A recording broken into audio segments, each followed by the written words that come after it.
গঙ্গারামপুর ও তপন ব্লকের নয়াবাজার গোপালপুর বজরাপুকুর এলাকায় কয়েক হাজার মানুষের বসবাস। এলাকায় রয়েছে বেশ কয়েকটি ক্ষুদ্র শিল্প। অভিযোগ, গত কয়েকদিন ধরে ঘন ঘন লোডশেডিং চলছে, তার ফলে ঘুরছে না পাখা। লো ভোল্টেজের জেরে ঘরে বৈদ্যুতিক সরঞ্জাম নষ্ট হচ্ছে। পাম্প মেশিন দিয়ে জল না ওঠায় গ্রামবাসীদের জলকষ্টে ভুগতে হচ্ছে। বিষয়টি তপন বিদ্যুৎ দপ্তরে জানিয়েও কোনো সুরাহা হয়নি বলে অভিযোগ।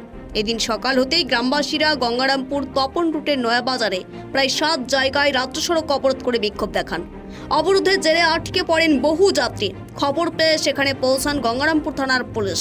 পরিস্থিতি স্বাভাবিক করার চেষ্টা করেন তারা।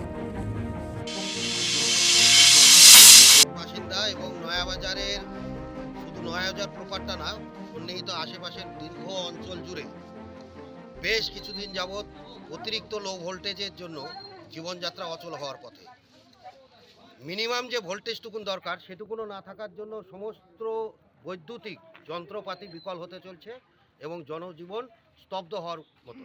মানুষ যে ন্যূনতম পানীয় জলটা গ্রহণ করবে বা করবে, বৈদ্যুতিক সরঞ্জাম সবই নষ্ট হওয়ার পথে এবং ন্যূনতম যে চাহিদা জলের সেটুকুনও মানুষ ব্যবহার করার সুযোগ পাচ্ছে না।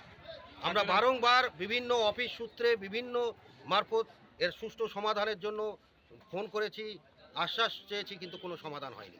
অবশেষে আমরা মাইকে প্রচার করে আজকের এই কর্মসূচিটা যে নেওয়া হবে সেটা গোটা এলাকা প্রচার করে অফিসকে জানিয়ে আমরা এই পথে নেমেছি।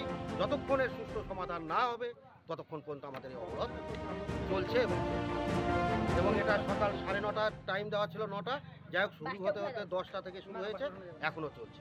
আমরা আশা করব আমাদের ঊর্ধ্বতন কর্তৃপক্ষ, পুলিশ প্রশাসন এবং বৈদ্যুতিক বিভাগের যারা প্রশাসনিক আধিকারিক আছেন তারা আসবেন, আমাদের আশ্বাস দিবেন, তবে আমরা অবরোধ করব। আমরা সাধারণ মানুষকে হ্যারাস করতে বা হয়রানি করতে কখনোই চাই না, কিন্তু বাধ্য হয়েই করতে, কারণ কোনো রকম সুস্থ সমাধান আমরা পাচ্ছি না। আমার নাম তাপস চাকি, বাড়ি নয়াবাজার। দক্ষিণ দিনাজপুর থেকে সীমান্তের কথার বিশেষ রিপোর্ট।